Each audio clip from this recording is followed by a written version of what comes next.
राजे, वाईट बातमी आली आहे.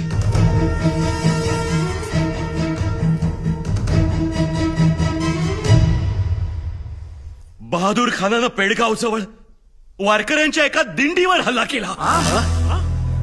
100-200 वारकरी ठार झाले.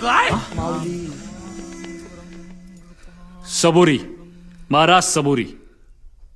मला असं वाटतंय गनीम कूटनीतीचा अवलंबन करतोय. नाही तर काय, 2 दिवसावाला आपला राज्याभिषेक आणि आज वारकऱ्यांवर हल्ला. सरळ सरळ तुमचं मन विचलित करण्याचा डाव आहे हा त्या भादुरड्याचा. तर मग झालंय आमचं मन विचलित मामा, झालंय आमचं मन विचलित.